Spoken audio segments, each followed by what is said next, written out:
Insightful podcasts by informative hosts.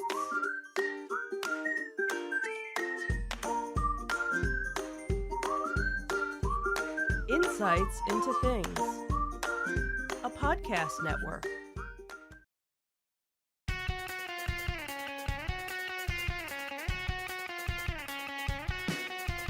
Welcome to Insights into Entertainment, a podcast series taking a deeper look into entertainment and media. Your hosts, Joseph and Michelle Whalen, a husband and wife team of pop culture fanatics, are exploring all things from music and movies to television and fandom.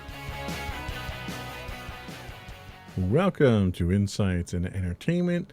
This is episode 122, Smells Like Treasures, Tributes, and Resurrections. I'm your host, Joseph Whalen, and my creative and talented co-host, Michelle Whalen. Hi, everyone. How you doing today, dear? Tired. How are you? Tired. You're always tired when we do these in the evening, aren't you? No, I'm tired because I was in the office today. Oh, the evil office. The evil office. That's not the good. Evil flume. I know, it is rough being in the office 2 days a week, isn't it? Shush. My goodness. I don't know how the rest of the world survives 5 days in the office. No, wait, I do, because that's what I do. Mm-hmm. Don't be bitter. Yeah, just a little bit. Yeah, well. Anyway, I bet that's not what we're talking about today, is it? that is not what we're talking about today.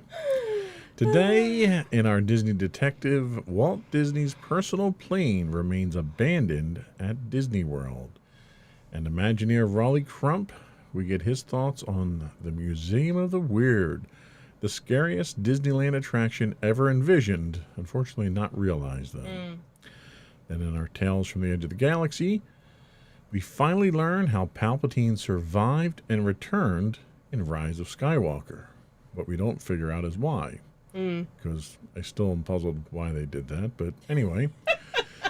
We also talk about that Andor, the Star Wars show about Cassian Andor, who was featured in Rogue One, reportedly has wrapped filming, so hopefully we should be seeing that soon. That's another one that I wonder why they made that, because I'm not really sure a backstory was needed, but hey, you know what? That seems to be what we're doing these days. We kill off characters and then give them a backstory.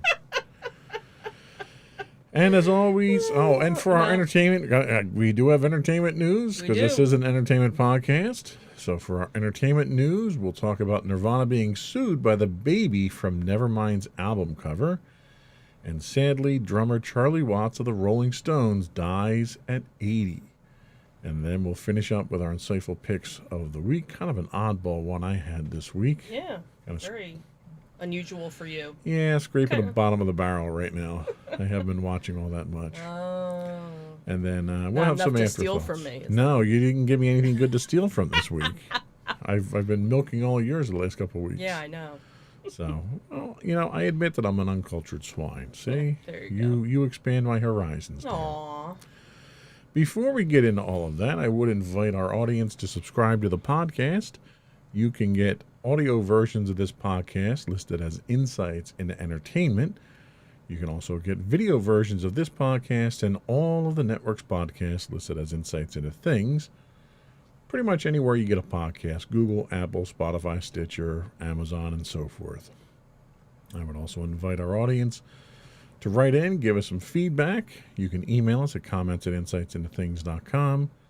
You'll find us on Twitter at insights_things or facebook.com/insightsintothingspodcast. We're also on Instagram at instagram.com/insightsintothings, where links to all of those and more can be found on our website at insightsintothings.com. Shall we get into it? Let's do it. All right.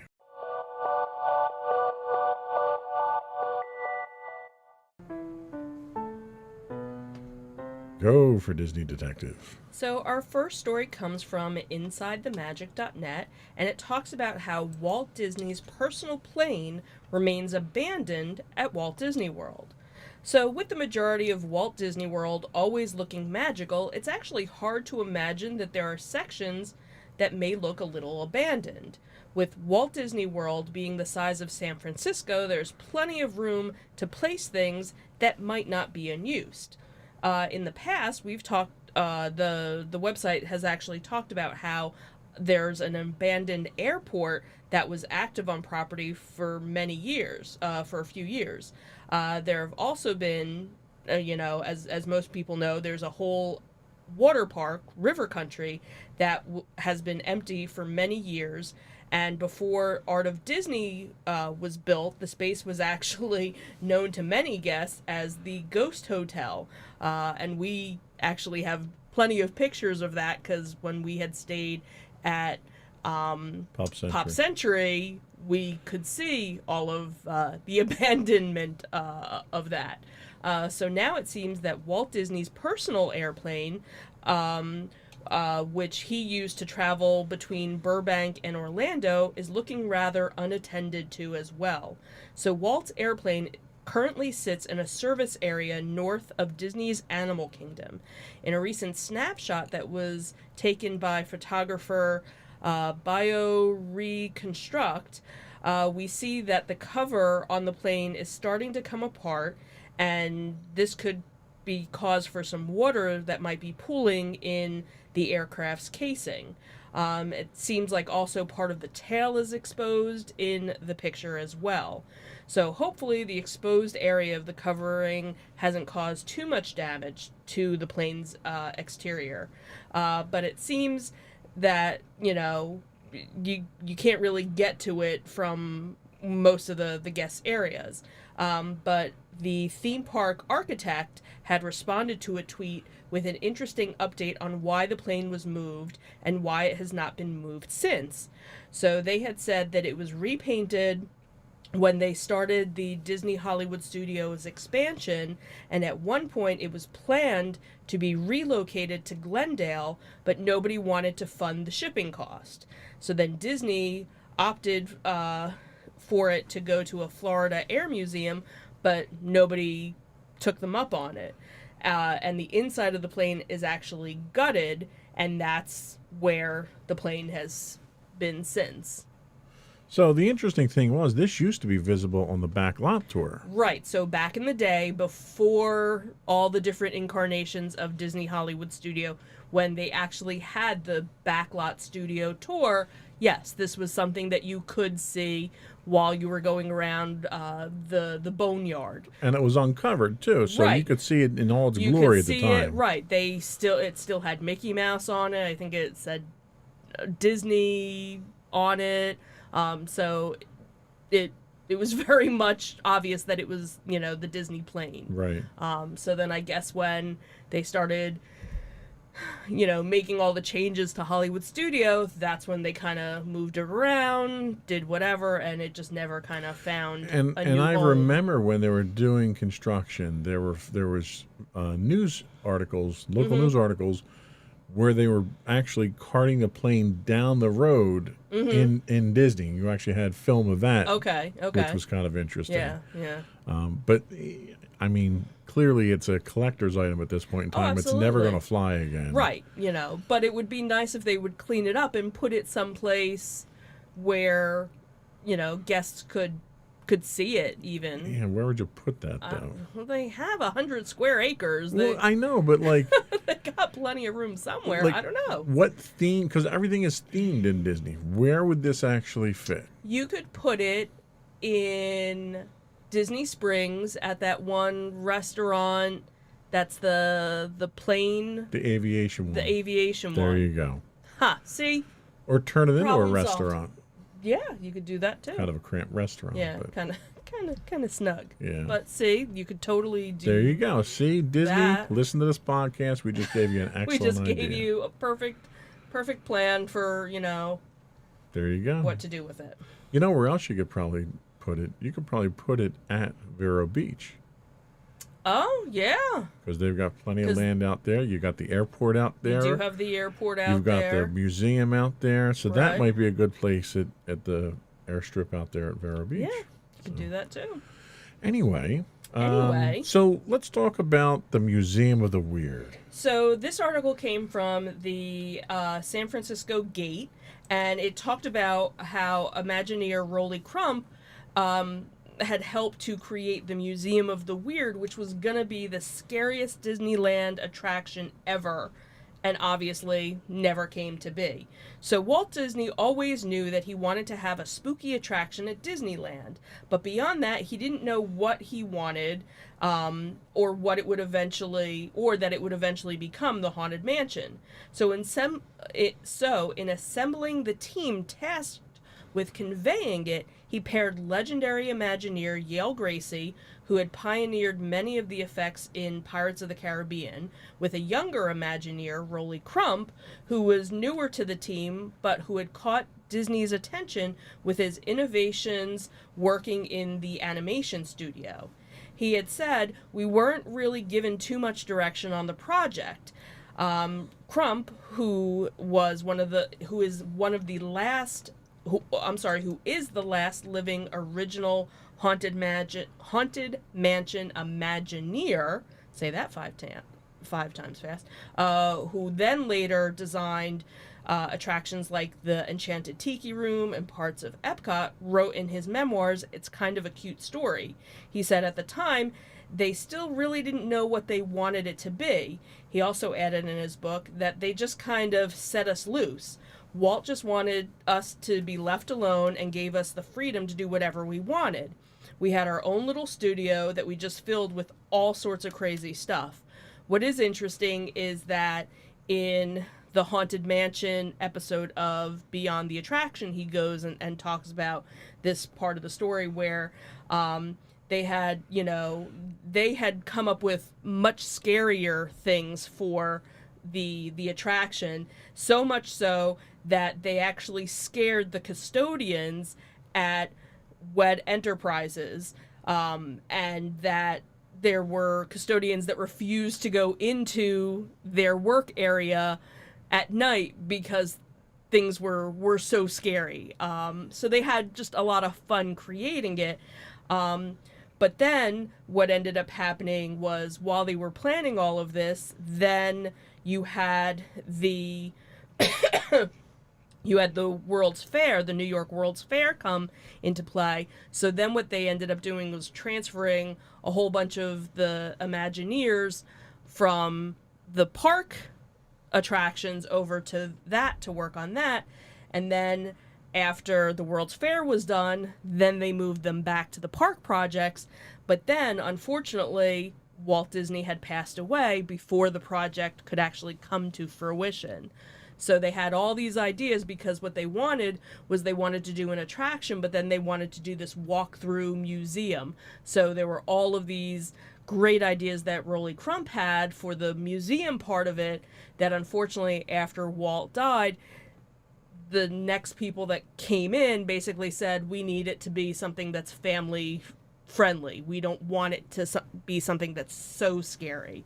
So unfortunately, a lot of Rolly Crump's ideas kind of went to, the wayside. But there are some little aspects of the Haunted Mansion that were inspirations from Rolly Crump.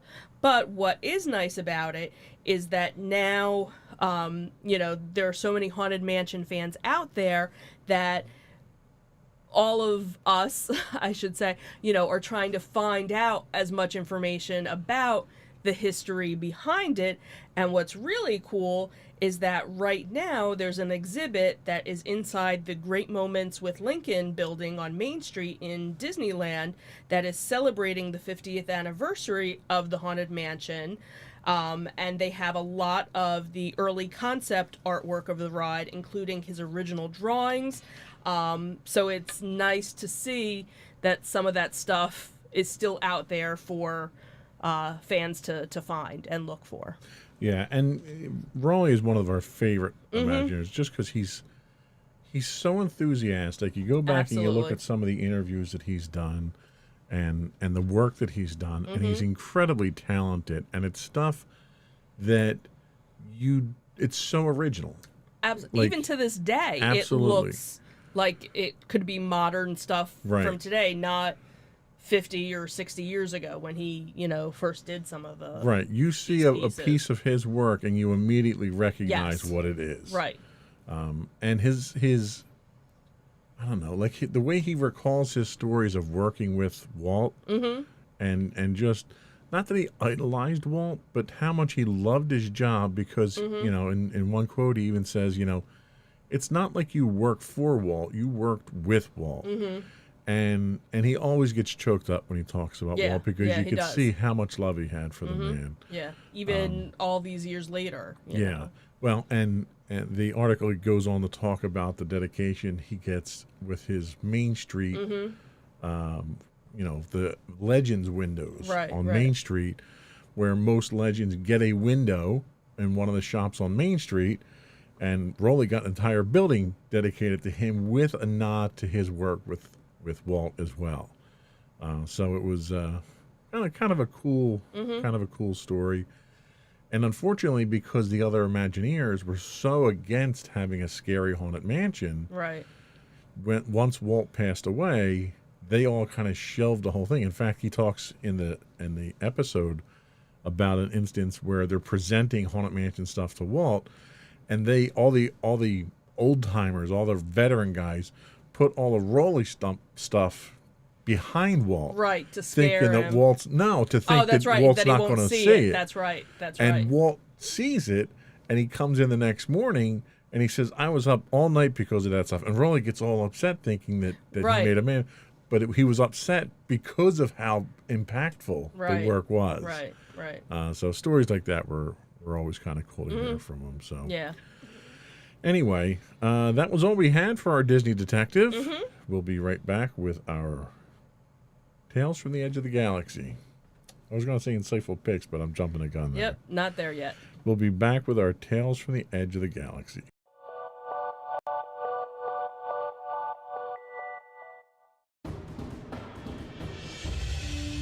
For over 7 years, the Second Sith Empire has been the premier community guild in the online game Star Wars: The Old Republic. With hundreds of friendly and helpful active members, a weekly schedule of nightly events, annual guild meet and greets, and an active community both on the web and on Discord. The Second Sith Empire is more than your typical gaming group. We're family. Join us on the Starforge server for nightly events such as operations, flashpoints, world boss hunts, Star Wars trivia, guild lottery, and much more. Visit us on the web today at www.thesecondsithempire.com.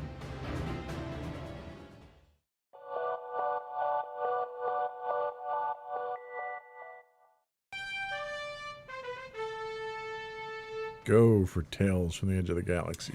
So our first story for our Star Wars section comes from, I don't know. What is that? Deseret.com. Deseret.com? Sure, we'll go with that. So it talks about how we finally learned how Palpatine survived and returned in Rise of Skywalker. So Star Wars Rise of Skywalker came out about 2 years ago, and since then, most people have been wondering how the heck did Palpatine survive his dramatic death in Return of the Jedi, only to return in Rise of Skywalker. So now, thanks to a blog post on StarWars.com, we have a, official explanation of how it happened. So how did he survive his death? Palpatine was worried about losing his power, so he created the contingency, which was a plan that would help him reclaim the Empire if he was ever killed. So the contingency started with Operation Cinder, which included Sentinel droids destroying Imperial and New Republic locations that held sensitive information. So when Palpatine died, his consciousness was transferred to a clone on the planet Exegol, where he had been previously studying immortality. However, the body was too weak to hold his consciousness, so they built more clones that could be a stronger vessel for him. This is actually what they said led to Snoke's creation. So Snoke was made to lead the First Order, which would then work to bring Rey, who we found out was Palpatine's granddaughter, Lame. to Palpatine, since she could act as a vessel to contain Palpatine's consciousness. So this led to the cinematic battle between Rey and Palpatine as seen in Rise of Skywalker. Palpatine fought his granddaughter to make sure that he could use her body as a vessel, but then Rey aligned with all the Jedi looking to stop him, and there you go. So, what happened? So, it's a little confusing and kind of hard to explain, and obviously they really didn't explain any of that in the movie, so that's why most people were going, huh? But it seems that in some of the novelizations of Rise of Skywalker, they talk a little bit more about it, how there were these vials with liquid, and that, one was kind of completely empty, and Kylo Ren kind of looked at it, and he's, studying, that he had studied the Clone Wars, and that the liquid flowing into this living nightmare before him was fighting a losing battle, and that it was the Emperor's, flesh that was trying to be created. So in the book, I guess they actually went a little bit more into it. They just didn't do it in the movies. So it seems that Palpatine's return was kind of always in the books for the final Star Wars saga film. Director J.J. Abrams had actually said that there were always plans to bring back Emperor Palpatine during Rise of Skywalker, and that when you look at this as 9 chapters of a story, perhaps the weirder thing would be that Palpatine didn't return, or the weirder thing would be, what if he didn't even return? And Abrams had said, just look at what he talks about, who he is, how important he is, what his story is. Strangely, his absence entirely from the third trilogy would be conspicuous. Kind of like Luke's absence from the first movie of the trilogy was conspicuous. Yeah, so I think if we didn't see Palpatine again, it would have been okay. I don't think they really needed to bring him back. But So normally I take my time on the soapbox here to bust Disney for being Disney. Okay. In this case here, I'm going to bust Disney for trying to be Star Wars. So Okay. there's some... So if you look at the original trilogy, Okay. there's history between A New Hope and Empire Strikes Back, and there's history between Empire Strikes Back and Return of the Jedi. Now, none of that history is played out except for references. For instance, there's this one particular reference where Han Solo says that he has to leave in the beginning of the movie when they're on Hoth, and he makes reference to the bounty hunter on Ord Mantell. Well, nobody knows what that story was if you didn't read the novels. However, when you talk about having a death mark on you and you talk about a bounty hunter that you ran into on some other planet, you can put 2 and 2 together, and you don't need to read that backstory. With this, what happened was they wanted to have all that backstory in place. The problem was they dribbled it out over multiple types of sources. So they talk about Project Cinder. Well, Project Cinder and these Sentinel droids happen to come from a storyline from Battlefront 2. Well, how many people are watching a movie or playing a game? Right. Not many. Right. Then you talk about the clones, and you talk about Palpatine's, trying to get in. Well, the whole idea of this contingency plan played out in the novels. So who read all the novels that watched the movie? A small percentage of the people. So what happens is you get to the movie, now Disney assumes, well, everybody knows the story now, so we don't need to make those clear-cut references to that history that we just built. Let's just continue telling the story. And you tell the story, and it's fragmented, and it's disjointed, and you're jumping all over the place, and you have all these pieces that don't fit together because you told your story somewhere else, and you didn't even make reference to it here. You just assumed everybody walked into this movie and knew what it was. Right. And it turned into be an absolute disaster of storytelling. Where You didn't need to do all that detail. You didn't need to do all that story behind it. All you have to do is have references. I'm almost okay having Palpatine be the bad guy. And I'll tell you why. Why? Because in the Star Wars MMO, Star Wars The Old Republic, there is an occurrence of an emperor. And that emperor happens to use various types of technology and Sith rituals and the Force and all this stuff to extend his life hundreds and thousands of years. He's resurrected himself, he's renamed himself, he's reinvented himself over and over on at least 3 occasions within that storyline alone. Okay. Now, for those who do keep up on the expanded universe stuff, there's this concept of these beings called Celestials.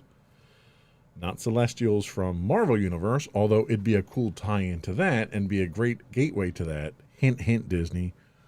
So you have these beings that came before all the other beings in the universe, in the galaxy. And then they evolved and they moved on.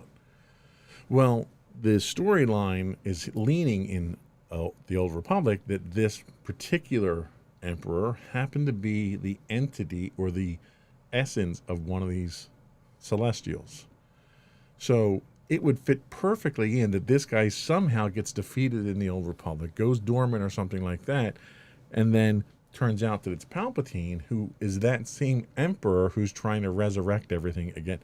So they didn't want the storyline from the Old Republic to be canon, but that storyline would have fed perfectly into the sequel trilogy to explain how this guy who was thrown down this pit on this space station that blew up and fell out of orbit is still alive.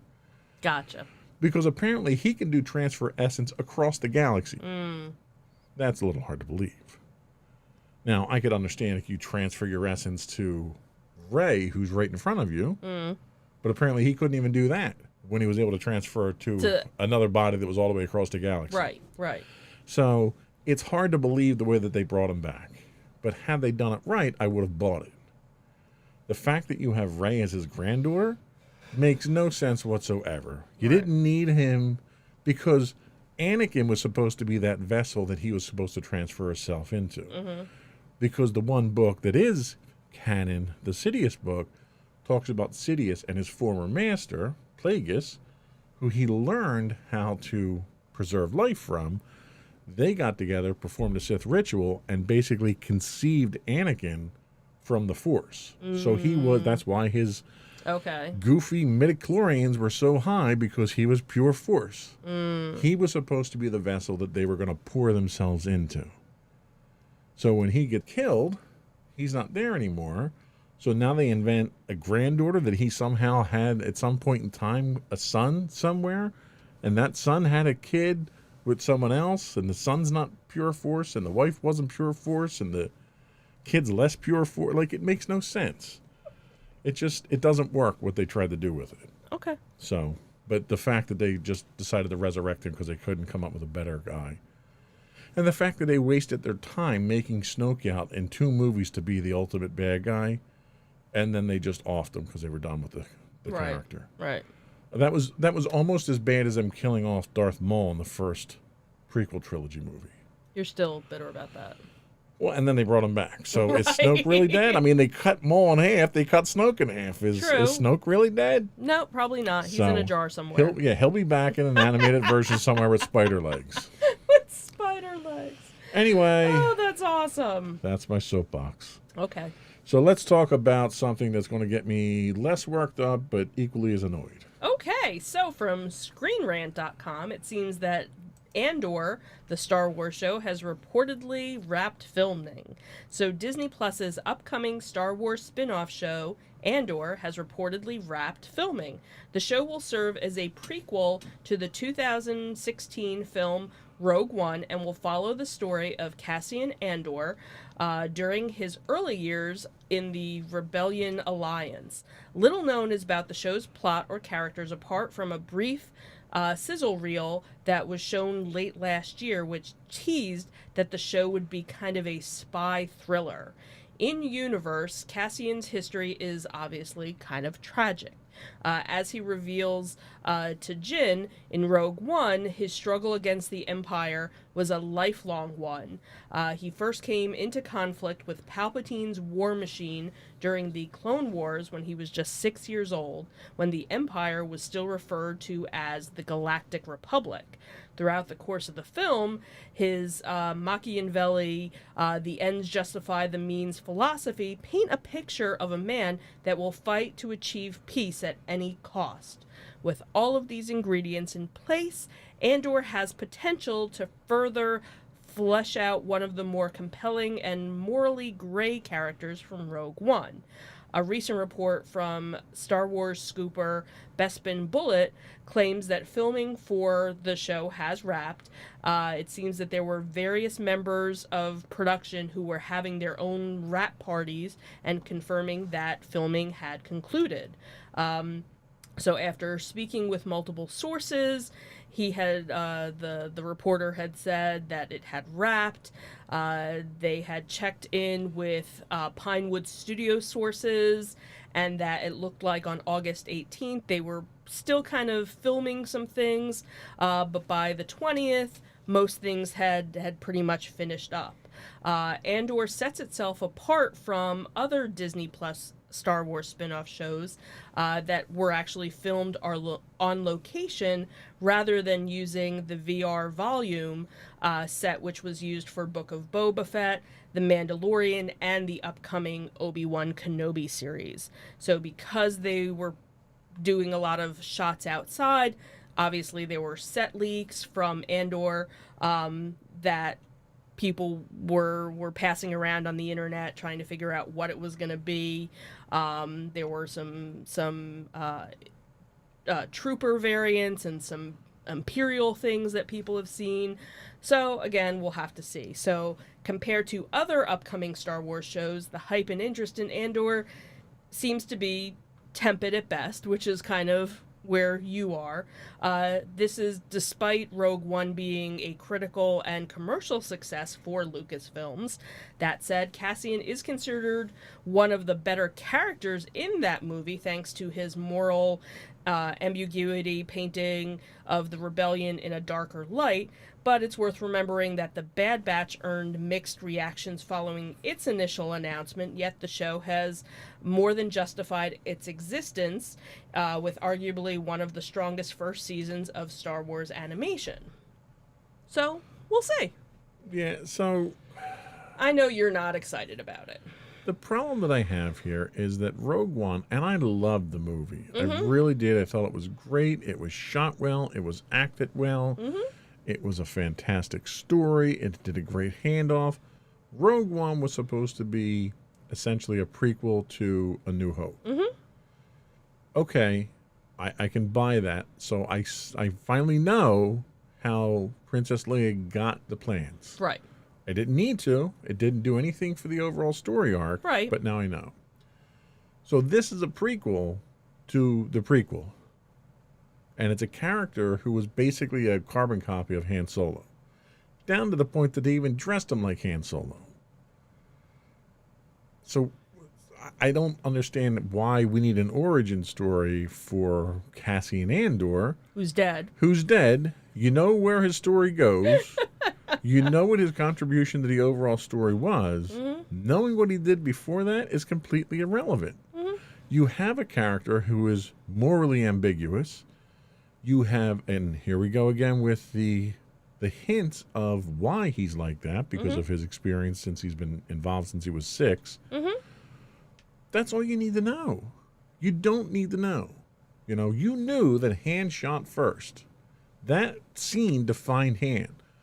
This scene in Rogue One where he shoots his informant and uses that as an opportunity to escape defines him as a character. The way that he portrayed that character defines the character. When you go back and you do a prequel and you try to explain that character further, you're going to dilute the character and you're going to diminish that character. Now, if they shoot it and they do a story as good as they did Rogue One, that's great. You know, regardless, I'm going to wind up watching it. Mm-hmm.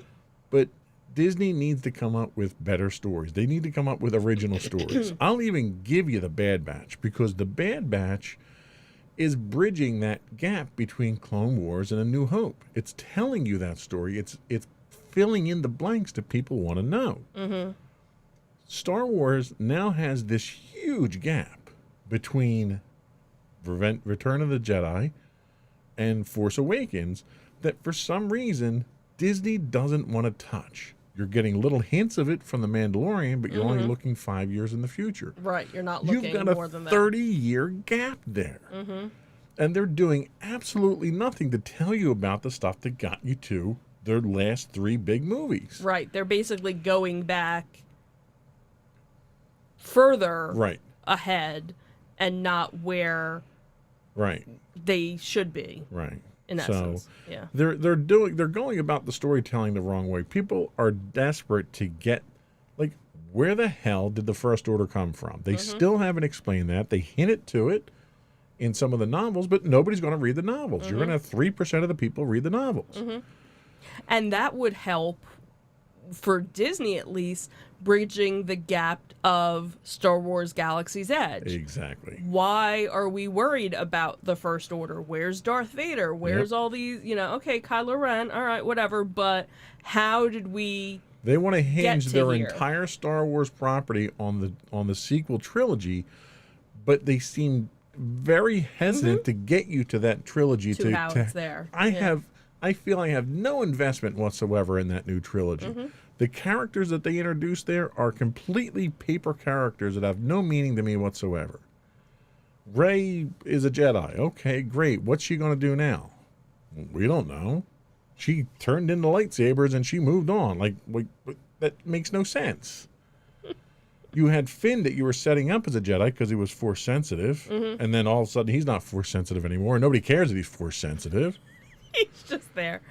Hi, Finn. You've got Poe, who you completely threw away in Last Jedi, and he comes back and he kind of does stuff and he can fly again all of a sudden. And it's like they gave you nothing to be invested in these characters. Right.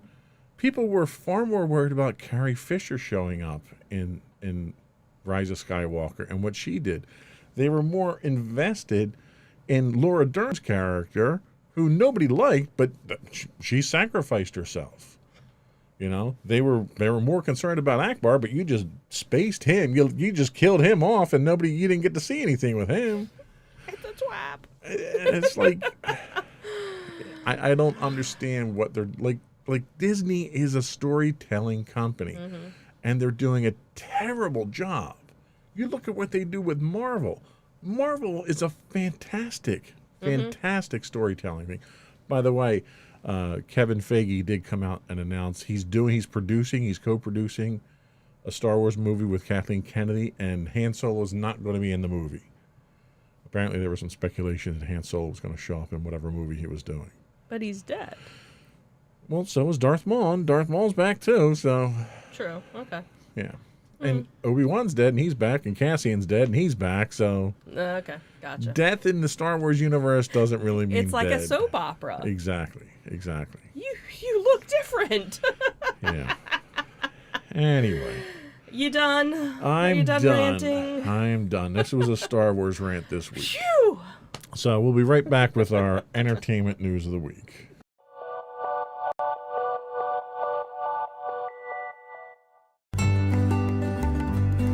Insights into Teens, a podcast series exploring the issues and challenges of today's youth. Talking to real teens about real teen problems. Explore issues from braces to puberty, social anxiety to financial responsibility. Each week, we talk about the topics concerning today's youth. We look at how the issues affect teens, how to cope with these issues, and how parents, friends, and loved ones can help teens handle these challenges. Check out our video episodes on youtube.com/insightsintothings. Catch our audio versions on podcast.insightsintoteens.com or on the web at insightsintothings.com.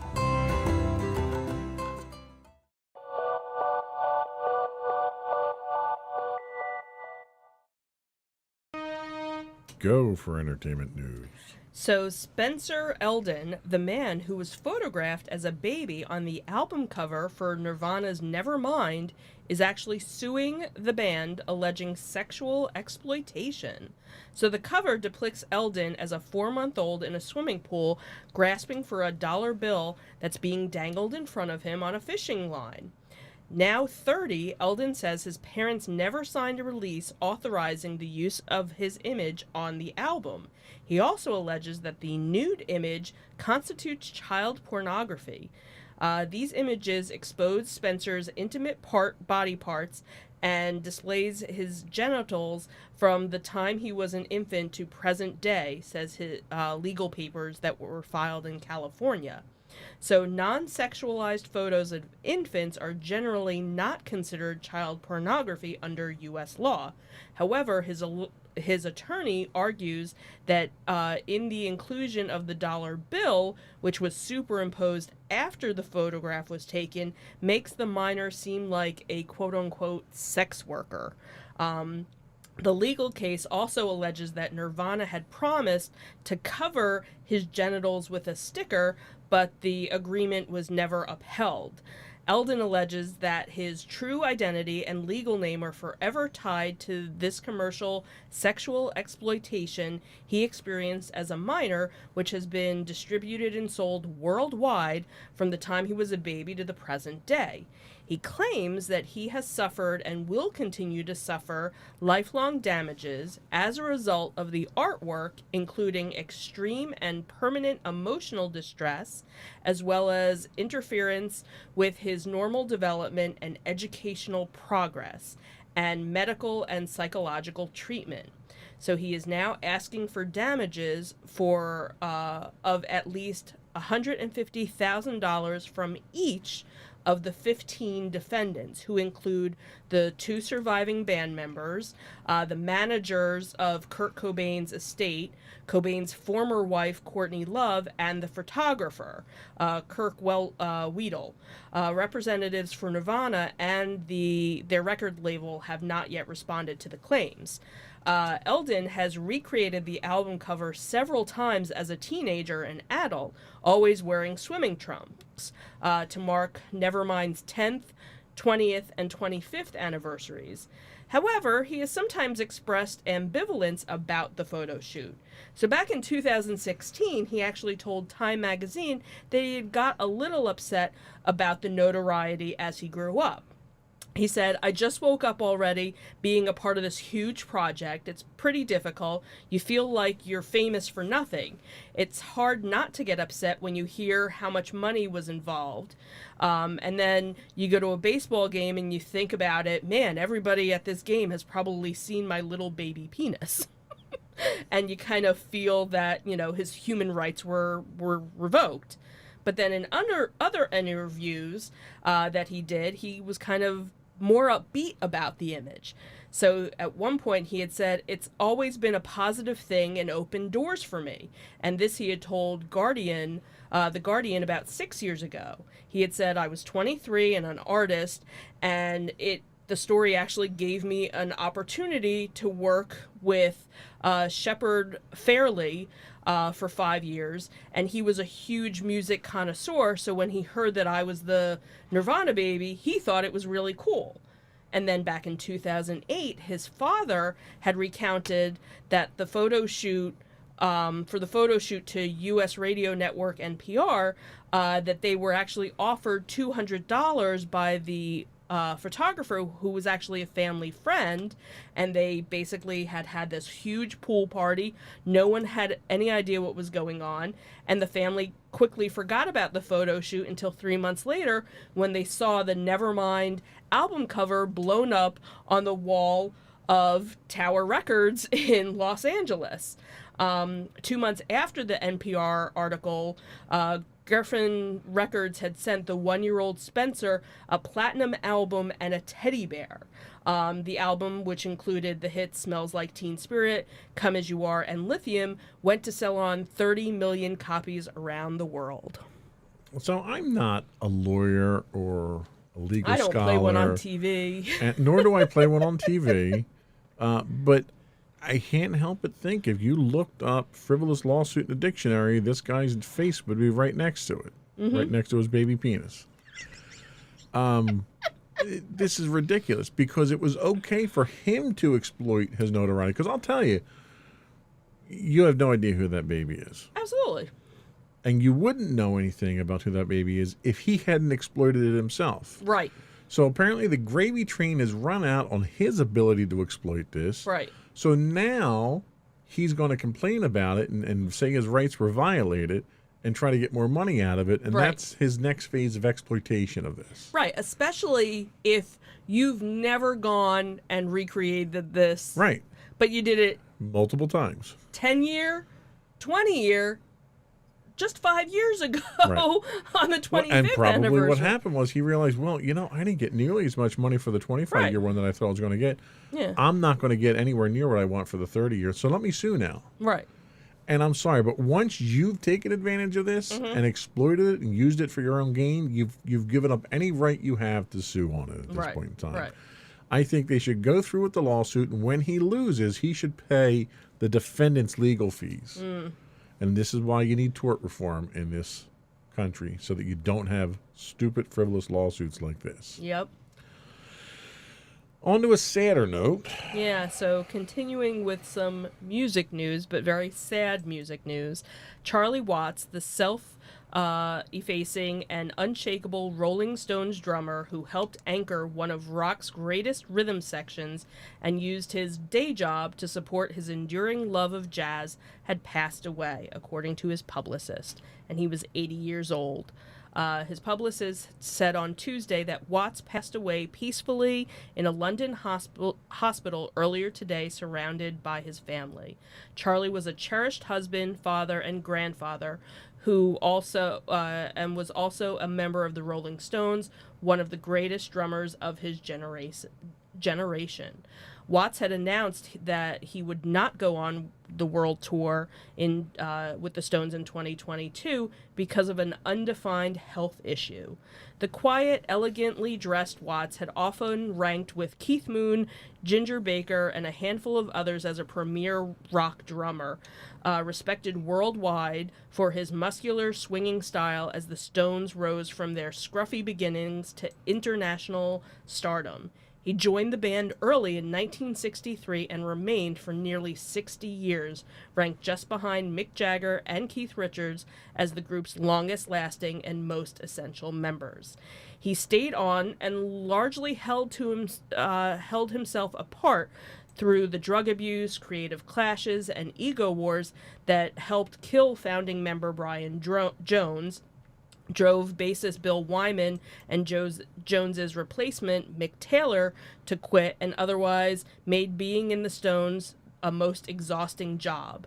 A classic Stones song like Brown Sugar and Start Me Up often begin with a hard guitar riff from Richard, with Watts slowly closing behind, with Wyman as the bassist, likely to say fattening up the sound.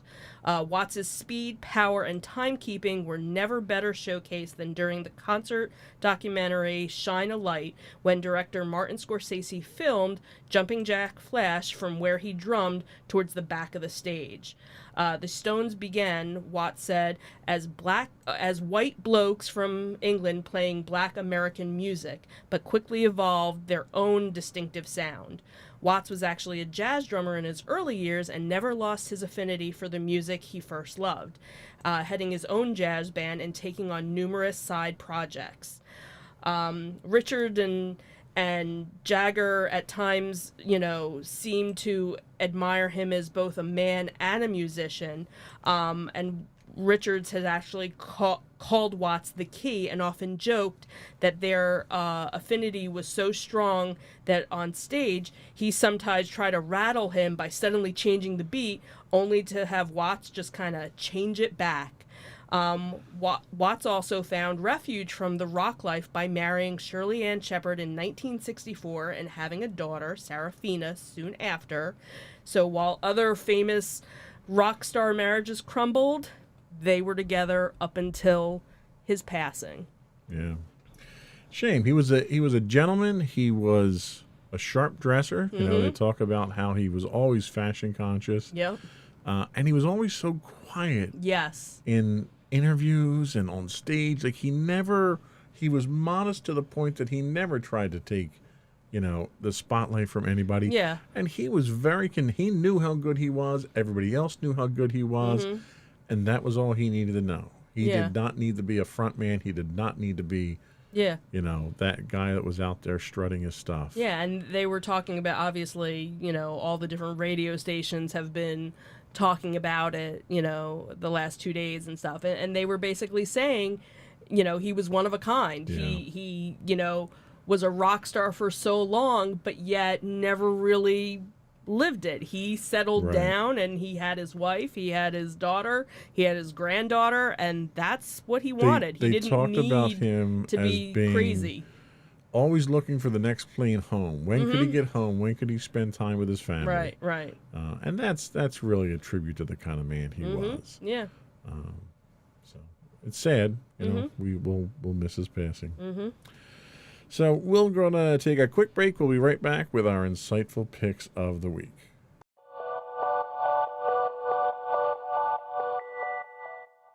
Go for your insightful pick. So my insightful pick this week is Broadway Beyond the Golden Age. It is available on PBS. It is available through streaming, and probably if you are interested and you look up PBS, your schedule, it's probably playing multiple times. It's under the Great Performances header. So Broadway Beyond the Golden Age explores the world of Broadway from 1959 through the early 1980s as recounted by a diverse cast of Broadway stars who lived through it, creating a first-hand archive of personal backstage stories and memories. It was written and directed and produced by the late filmmaker Rick McKay and hosted by two-time Tony Award nominee Jonathan Groff. The new documentary is a long-awaited sequel to McKay's award-winning 2003 film Broadway: The Golden Age by the legends who were there. So this is a follow-up to his original oral history of Broadway, which included the 60s and 70s.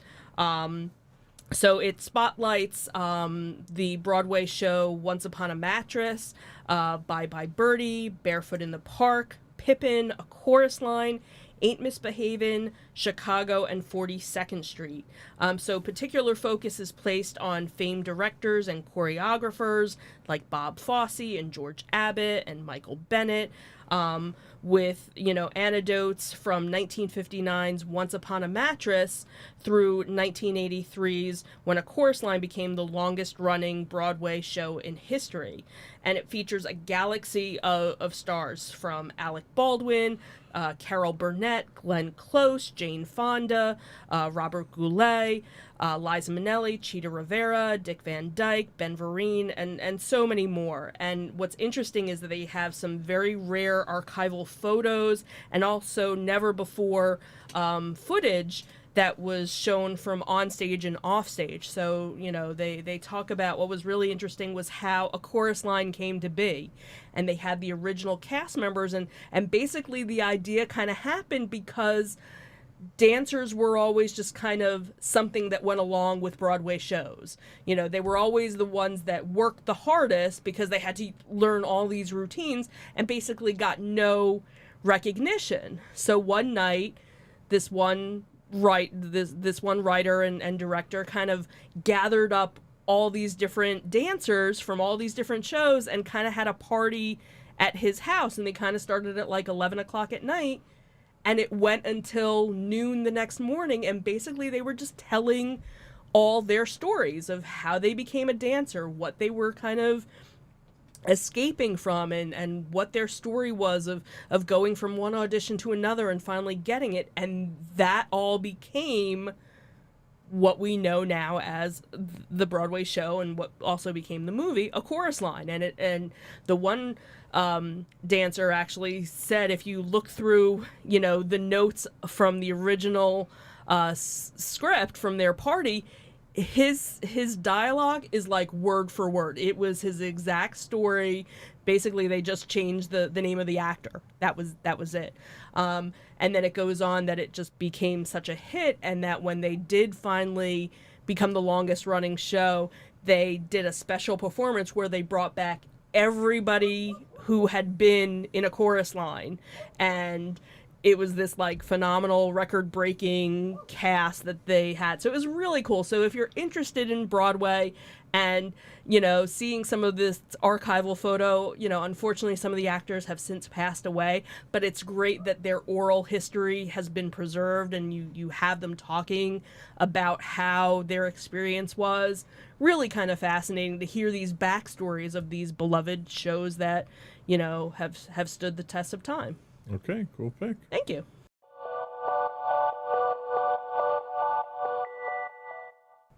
So my pick this week, like I said earlier, is kind of a little off the wall. This is Top Secret UFO Projects Declassified.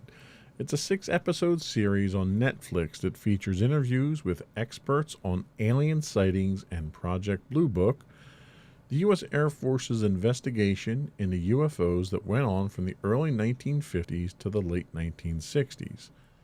Produced in a documentary style, the series covers reported alien events in thematic fashion, from supposedly unknown details from Project Blue Book to Soviet secrets. Using news accounts, witness testimony, subject matter experts, leaked documentation, and dramatic recreations, the show attempts to depict various accounts of extraterrestrial encounters over the 6-part series. Personally, I consider myself an optimistic skeptic when it comes to UFOs. I don't generally consume these types of programs to feed some search for truth or revelation. Instead, I enjoy picking out the cultural references, historical data, and general state of mind of the individuals involved in these types of accounts. The interesting thing is these investigations did happen.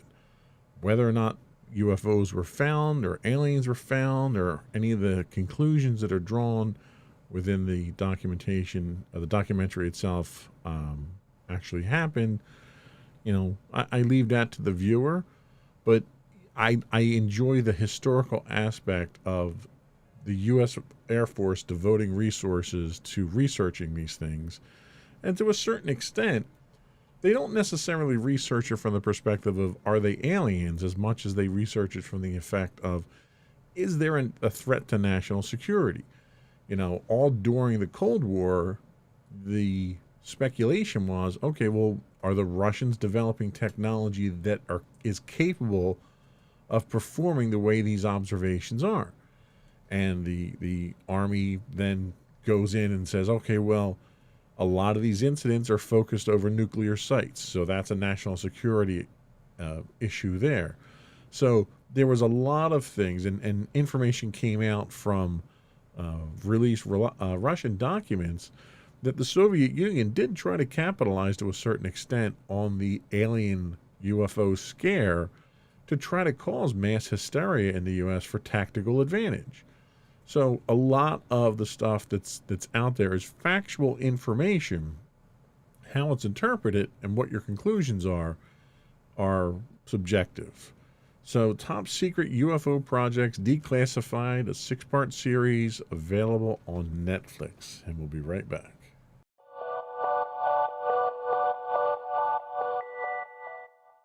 So we're running up against the clock on this one here, but we do have some afterthoughts to give you. What do we got? Sure. So we have September 11th, a free toy show, which will be at Carnival of Collectibles, which is in Sicklerville. Also hosted by toyshows.org is the Delaware Train Show, which will be October 9th. The Oktoberfest Toy Show, which is October 10th. Those are held in Newcastle, Delaware. Then we have RetroCon, which will be September 25th and 26th at the Greater Philadelphia Expo Center.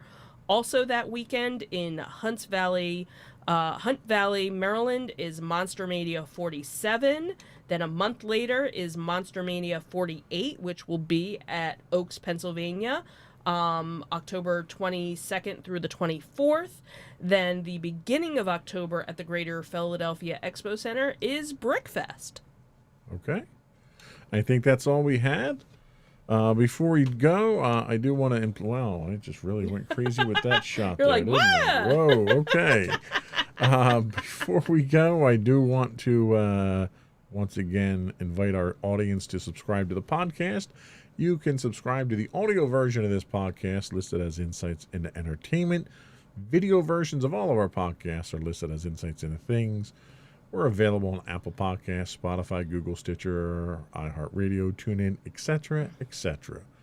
I would also invite folks to give us your feedback, give us your shows, your local shows that we can plug for you as well, and tell us how we're doing. You can email us at comments@insightsintothings.com. You can find us on Twitter at insights_things. On Facebook, we're at facebook.com/insightsintothingspodcast. On Instagram at instagram.com/insightsintothings. Audio versions of this podcast can be found on the web at podcast.insightsintoentertainment.com. The video versions of all of our podcasts are on youtube.com/insightsintothings. And we do stream 5 days a week on Twitch at twitch.tv/insightsintothings.